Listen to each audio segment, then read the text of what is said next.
ഒരു കാര്യം ഇഗ്നേഷ്യസ് ലയോളയ്ക്ക് അറിയാവുന്ന സത്യം ഞാൻ നിങ്ങളോടും പറയുകയാണ്. വിചാരം കൊണ്ടും വാക്കുകൊണ്ടും പ്രവൃത്തി കൊണ്ടും 24 മണിക്കൂർ സമയമെങ്കിലും നിങ്ങൾക്ക് പിശാചിനെ നിങ്ങളുടെ ജീവിതത്തിൽ നിന്നും പുറത്താക്കാൻ സാധിക്കുമെങ്കിൽ പിന്നീടുള്ള ജീവിതത്തിൽ അവന് നിങ്ങളുടെ അടുത്തേക്ക് വരാൻ പറ്റില്ല. ഈ 24 മണിക്കൂറിൽ നിങ്ങൾക്കത് ഹോൾഡ് ചെയ്യാൻ പറ്റിയില്ലെങ്കിൽ continue for the next 24 hours. അതൊരു വലിയ മിഷനാണ്. ആ മിഷന്റെ റിസൾട്ട് എന്താണെന്നറിയോ? അറിയണോ? ഒരു 100 വർഷങ്ങൾക്ക് ശേഷം അന്നത്തെ മാർപ്പാപ്പ ഒരു പ്രഖ്യാപനം നടത്തും. മുംബൈ കല്യാൺ രൂപതയിലെ മാതൃസംഘത്തെ ഇതാ ഞാൻ വിശുദ്ധ ഗണത്തിലേക്ക് ഉയർത്തുന്നു. അങ്ങനെ വേണ്ടേ? ഒന്ന് ആലോചിച്ച് നോക്കിയേ. കാഞ്ഞിരപ്പള്ളിയിലും പാലായിലും കോഴിക്കോടും ഒക്കെ നിങ്ങളുടെ സ്റ്റാച്ചു ഒക്കെ നിൽക്കുന്നതെന്ന് ആലോചിച്ച് നോക്കിയേ. അപ്പൊ നമ്മുടെ മാതാവിന്റെ സ്തോത്രഗീതത്തിൽ പറയണ പോലെ തലമുറകൾ തോറും അയ്യോ ഞങ്ങൾക്കൊരു അമ്മച്ചി ഉണ്ടായിരുന്നു, ഒരു റോസമ്മ അമ്മച്ചി. അമ്മച്ചി പണ്ട് മാതൃസംഘത്തിന്റെ പ്രവർത്തകയായിരുന്നു. ഇന്ന് അമ്മച്ചി വിശുദ്ധയാണെന്നൊക്കെ കൊച്ചുമക്കളോട് ജാടയിട്ട് പറയുന്ന വരും തലമുറയിലെ കുഞ്ഞുങ്ങളെ നമുക്ക് കാണണ്ടേ? ഇല്ലേ? പക്ഷെ നമ്മുടെ പ്രശ്നം എന്താണെന്നറിയോ? നമ്മൾ ആദ്യം ചേട്ടനെ വിശുദ്ധനാക്കാൻ നോക്കുക. എന്റെ പൊന്നമ്മച്ചിമാരെ, ചേട്ടന്റെ വഴിക്ക് വിട്. ചേട്ടന്റെ കാര്യം തമ്പുരാൻ നോക്കിക്കോളൂ. നമുക്ക് ആദ്യം വിശുദ്ധിയിലേക്ക് കിടക്കാം.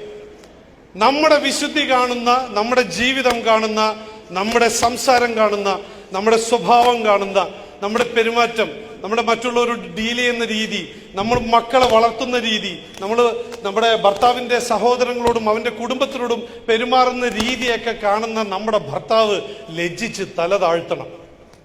അവൻ പറയണം, എന്റെ ഭാര്യയുടെ ജീവിത വിശുദ്ധിയുടെ 10-1 പോലും എനിക്കില്ലല്ലോ എന്ന് പറയണം. അതല്ലാതെ നമ്മൾ പുള്ളിയെ പിടിച്ച് വിശുദ്ധനാക്കാൻ നോക്കരുത്. എനിക്ക് ഒരു ക്വസ്റ്റ്യൻ ഉണ്ട്. ഞാൻ ആക്ച്വലി പ്രിപ്പയർ ചെയ്ത് വന്നായിരുന്നു ഒരു ക്വസ്റ്റ്യൻ. പക്ഷേ സാറിന്റെ ടോക്ക് കേട്ടപ്പം അതൊക്കെ ആവിയായി പോയി. അതുകൊണ്ട് ഞാൻ ക്വസ്റ്റ്യൻ മാറ്റുക. ഞാൻ സാറ് പറഞ്ഞ മുഴുവൻ ടോക്ക് കേട്ടു. ഒരു എന്റർടൈൻമെന്റ് ഇൻഡസ്ട്രിയിൽ വർക്ക് ചെയ്യുന്നു. ഇന്ന് ഞാൻ സാറിന്റെ ആ ഒരു വീഡിയോ കണ്ടായിരുന്നു, ക്രിസ്തുവാണ് എന്റെ ലഹരി. ഈ ഈശോയെ ഇങ്ങനെ മുറുക്ക പിടിച്ചുകൊണ്ട് ഒരു സൈഡിൽ കൂടെ അതിന് പാരലായിട്ട് ഈ എന്റർടൈൻമെന്റ് ഇൻഡസ്ട്രിയിലും അവിടെയും നല്ല കരിഷ്മാറ്റിക് ആയിട്ട് ഈ സോൾട്ട് ആൻഡ് പെപ്പർ ലുക്കൊക്കെ ആയിട്ട് നല്ല അടിച്ചു പൊളിച്ച് അവിടെയും പോകുന്നു. അപ്പൊ ഈശോയെയും പിടിച്ചോണ്ട് അടിച്ചു പൊളിക്കുന്നു, ആ ഒരു കരിയറും ഇങ്ങനെ അടിച്ചു പൊളിക്കുന്നു. അങ്ങയുടെ ജീവിതത്തിന് എന്താണ് ഒരു റോൾ മോഡലായിട്ട് ആരാ വന്നത്? ഇങ്ങനെ ഒരു ലൈഫിലേക്ക് അല്ലെങ്കിൽ ഇങ്ങനെ ഒരു ജീവിതം നയിച്ചു കൊണ്ടുപോകാനായിട്ട് എന്താണ് ഒരു ഇൻസ്പിറേഷൻ ആയത്? What was your transition into this life with Jesus? Sherin പറഞ്ഞത് ഒരു ദിവസം മുഴുവൻ നിങ്ങളോട് സംസാരിക്കാൻ ഞാൻ പിന്നീട് ഒരു ദിവസം വന്ന് സംസാരിക്കാം. എൻ്റെ ചാച്ചനൊരു സ്കൂൾ അധ്യാപകന്. ഈ അധ്യാപകരുടെ മക്കൾക്കൊരു വിധിയുണ്ട്. നിങ്ങൾക്കറിയോ എന്താന്ന്? നിങ്ങൾ ടീച്ചേഴ്സ് ഉണ്ടോ ആരെങ്കിലും? ഇഷ്ടംപോലെ ടീച്ചേഴ്സ് ഇല്ലേ? ടീച്ചേഴ്സിന്റെ മക്കൾ ഉപദേശം കേട്ട് മരിച്ചു പോയിട്ടുണ്ടാവും ഓൾറെഡി. ഒരു 10-25 വയസ്സാകുമ്പോഴേക്കും അവൻ ഓൾറെഡി ഡെഡ് ബോഡി ആയിരിക്കും. ഇതുപോലെ ഉപദേശം കൊടുക്കുന്ന ഈ ടീച്ചർമാരുടെ മകൻ തന്നെ ഞാൻ. പക്ഷേ ഈ ഉപദേശത്തിന്റെ ഇടയിലെല്ലാം അവരൊരു കാര്യം നമ്മളോട് പറഞ്ഞു തരും, വ്യക്തമായി പറഞ്ഞു തരുന്ന ഒരു കാര്യമുണ്ട്. എന്താണെന്നറിയോ? നിങ്ങളെ പച്ച മലയാളത്തിലാ പറയണത്. എൻ്റെ അപ്പനൊക്കെ അങ്ങനെയാ പറഞ്ഞത്. ഉത്തരത്തിലിരിക്കണത് എടുക്കണമെങ്കിൽ മിടുക്കുകളാണല്ലോ. കക്ഷത്തിലിരിക്കുന്നത് വിട്ടുകൊടുക്കാതെ ഉത്തരത്തിലിരിക്കുന്നവർ പിടിച്ചവരാരുമില്ല. നിങ്ങൾ ജീവിത വിജയം നേടി എന്ന് നിങ്ങൾ കരുതുന്ന എല്ലാവരും അവരവരുടെ കക്ഷത്തിന്റെ ഉള്ളിൽ അവർ ഹോൾഡ് ചെയ്തിരുന്ന പല സമ്പാദ്യങ്ങളും അവനു വേണ്ടി, ഉയരത്തിലിരിക്കുന്നതിനു വേണ്ടി വിട്ടുകൊടുത്തവർക്ക് മാത്രമേ ഉയരത്തിലിരിക്കുന്നത് കിട്ടിയിട്ടുള്ളൂ. അങ്ങനെ കിട്ടൂ. അല്ലാതെ കൈ ഇങ്ങനെ ലോക്ക് ചെയ്ത് പിടിച്ച് ഇങ്ങനെ എടുക്കാവുന്ന ആരെങ്കിലും കരുതുന്നുണ്ടെങ്കിൽ ഒന്നും കിട്ടത്തില്ല. ഇങ്ങനെ 2 കൈയും ഉയർത്തി അവിടെ നിന്ന് അത് നേടണം. അത് നേടിക്കഴിഞ്ഞാൽ അതാണ് പിന്നെ പവർ. എൻ്റെ ഏറ്റവും വലിയ റോൾ മോഡൽ, ഏറ്റവും വലിയ കുരുത്തക്കേടുകൾ കാണിച്ച് ഏറ്റവും വലിയ അലമ്പിലൂടെ നടന്നിരുന്ന ഫ്രാൻസിസ് അസീസി. ഞാൻ ജീവചരിത്രം ഒരുപാട് തവണ വായിച്ചിട്ടുണ്ട്. എന്നെ ഇൻസ്പയർ ചെയ്തിട്ടുണ്ട്. ശരിക്കും എന്നെ ഇൻസ്പയർ ചെയ്തിട്ടുണ്ട്. ബിഷപ്പിന്റെ മുന്നിൽ വെച്ച് മധ്യസ്ഥ പറയാൻ വേണ്ടി വരുന്ന സ്വന്തം പിതാവിന്റെ മുമ്പിൽ അവൻ ഇട്ടിരിക്കുന്ന വസ്ത്രം പോലും എന്റെയാണെന്ന് പറഞ്ഞപ്പോ അതുൾപ്പെടെ അഴിച്ച് പിതാവിൽ നിന്നും വിട്ട് സ്വന്തം വഴിവെട്ടി രണ്ടാം ക്രിസ്തുവായി മാറിയ വിശുദ്ധ ഫ്രാൻസിസ് അസീസിയെ ഞാൻ എന്റെ ജീവന് തുല്യം സ്നേഹിക്കുന്നു. ക്രിസ്തുവിനോളം പോന്നൊരു ലഹരിയില്ല. യഥാർത്ഥത്തിൽ happiness and joy, there is a big difference. നമ്മൾ ഈ കാണുന്നത് മുഴുവൻ സന്തോഷമാണ്. ആനന്ദം അനുഭവിക്കണം. ആനന്ദം അനുഭവിക്കണമെങ്കിൽ ക്രിസ്തുവിനെ അറിയണം. അവനെ അറിഞ്ഞു കഴിഞ്ഞാൽ നമ്മുടെ ഉള്ളിൻ്റെ ഉള്ളിലേക്ക് നമുക്കൊരു സന്തോഷം, അതിരറ്റ ആഹ്ലാദം നമ്മളിലേക്ക് കടന്നു വരും. അത് പിന്നെ നമ്മളിൽ നിന്ന് അത് ആരും എടുത്ത് കളയില്ല.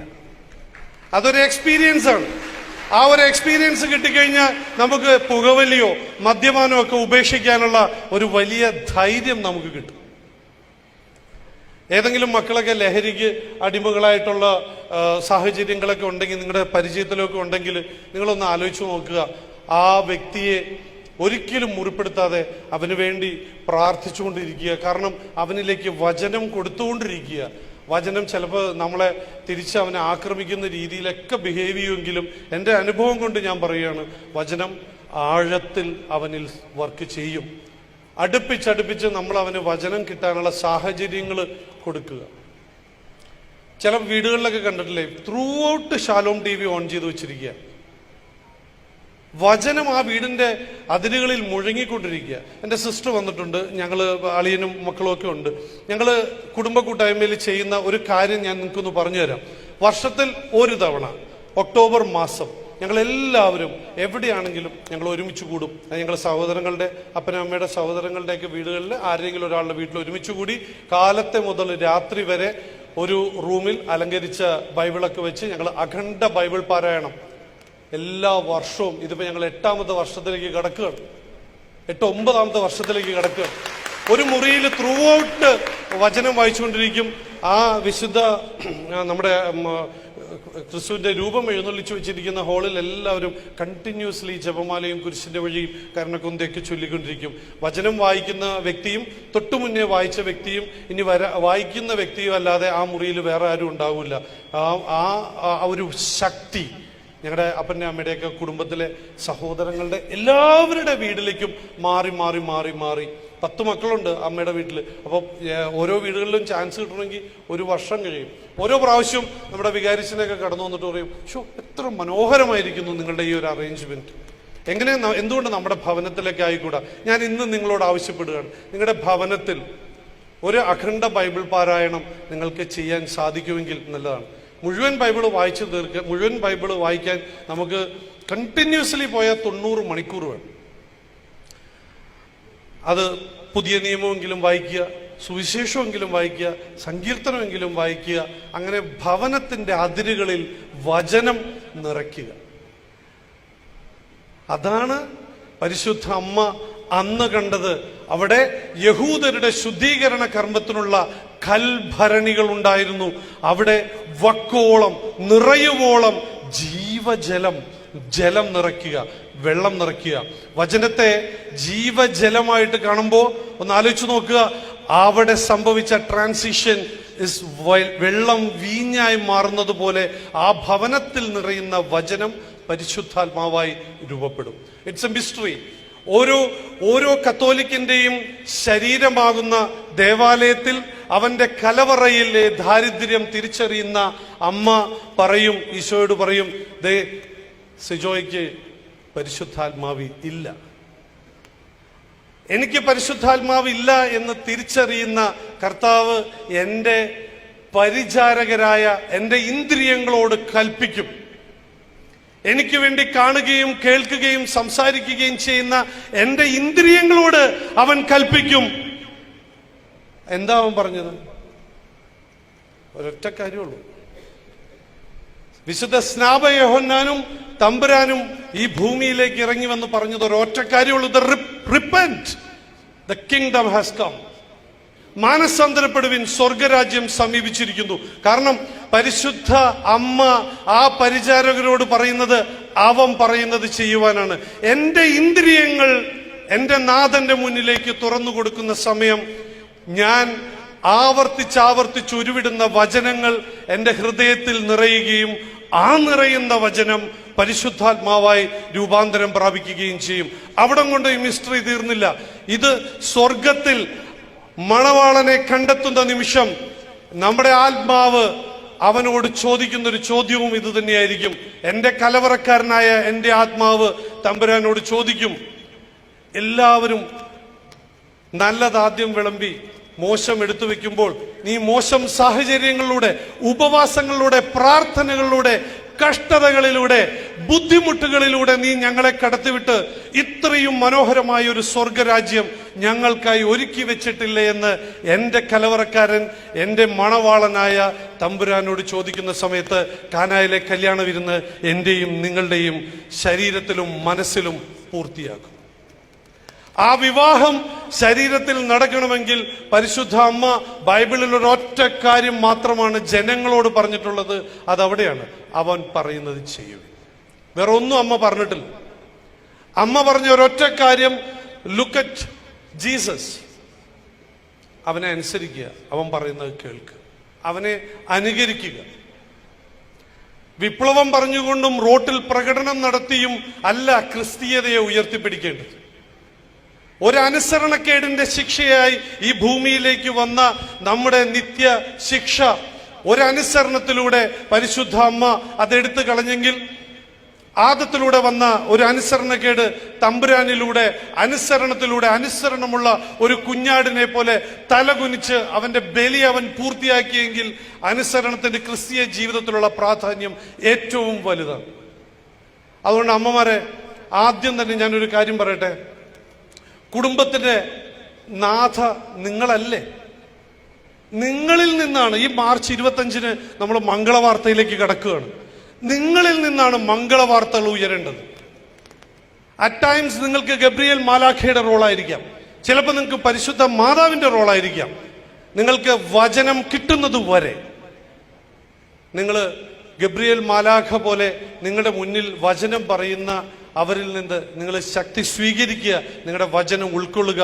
നിങ്ങളുടെ ആയിരിക്കുന്ന ഇടങ്ങളിൽ, അച്ഛൻ ഇന്ന് എന്നോട് പറഞ്ഞു, 7000 അമ്മമാരെ പ്രതിനിധീകരിച്ച് വന്നിരിക്കുന്ന 700 അമ്മമാരാണ് ഇന്ന് ഇവിടെ ഉള്ളത്. ഈ 700 അമ്മമാര് നിങ്ങളുടെ ആയിരിക്കുന്ന സ്ഥലങ്ങളിൽ നിങ്ങൾ വചനം പങ്കുവെക്കുന്ന ഗബ്രിയേൽ മാലാഖമാരായി നിങ്ങൾ മാറണം. ഈ മംഗളവാർത്ത കാലത്തേക്ക് നിങ്ങളെ ഒരുക്കുന്ന തമ്പുരാൻ നിങ്ങൾക്ക് അതിന് ശക്തി തരും. എന്നെ എന്നും സ്പർശിച്ചിട്ടുള്ള ഒരു കാര്യം, പരിശുദ്ധ അമ്മയ്ക്ക് നമ്മൾ ഒരുത്തനെ പോലും കൈവിടാൻ പറ്റില്ല എന്നുള്ളതാണ്. കാരണം പരിശുദ്ധ അമ്മയെ ഇത് ഏൽപ്പിച്ചിരിക്കുന്നത് ക്രിസ്തുവാണ്.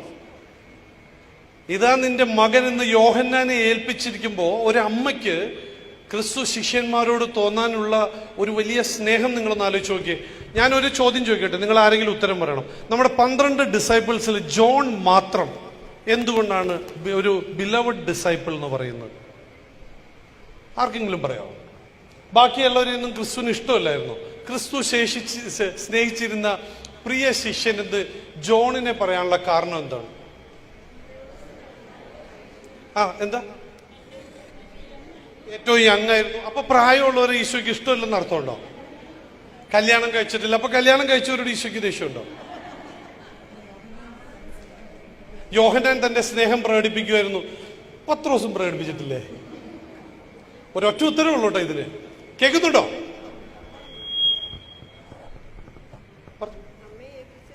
അമ്മയെ ഏൽപ്പിച്ചത് യോഹന്നാനാണ്. പക്ഷെ അതിനു മുമ്പ് എന്തായിരുന്നു യോഹന്നാനോട് ക്രിസ്തുവിനോടുള്ള പ്രത്യേക സ്നേഹം എന്താണെന്ന് ഞാൻ ആധികാരികമായി പറയുന്നതല്ല. പക്ഷെ എങ്കിലും പറയുകയാണെങ്കിൽ, നമ്മുടെ മെൽ ഗിബ്സന്റെ സിനിമ പാഷൻ ഓഫ് ക്രൈസ്റ്റ് കണ്ടില്ലേ? ആ മൂവി ചെയ്യുന്നതിന് മുമ്പ് ഒരു ടീമിന്റെ റിസർച്ച് ഉണ്ടായിരുന്നു. ആ ടീമിന്റെ റിസർച്ചിൽ അവർ മനസ്സിലാക്കിയ ഒരു കാര്യം, ക്രിസ്തുവിന്റെ അമ്മ എപ്പോഴൊക്കെ ക്രിസ്തുവിനെ കാണുവാൻ മറ്റു സ്ത്രീകളുടെ ഒപ്പം വന്നാലും ഓടി അമ്മയുടെ അടുക്കലേക്ക് വന്നിരുന്നത് ജോണാണ്. അമ്മയുടെ കാര്യങ്ങൾ അന്വേഷിച്ചിരുന്നത് ജോണാണ്. തന്റെ അമ്മയെ സ്നേഹിക്കുന്ന ഓരോ കത്തോലിക്കനുമാണ് ക്രിസ്തുവിന്റെ ബിലവഡ് ഡിസൈപ്പിൾ. മറ്റുള്ള എല്ലാ ക്രിസ്ത്യാനികളും ക്രിസ്തുവിന്റെ ശിഷ്യന്മാരായിരിക്കാം, പക്ഷെ കത്തോലിക്കൻ ക്രിസ്തുവിന്റെ പ്രിയ ശിഷ്യനായിരിക്കും. Praise the Lord.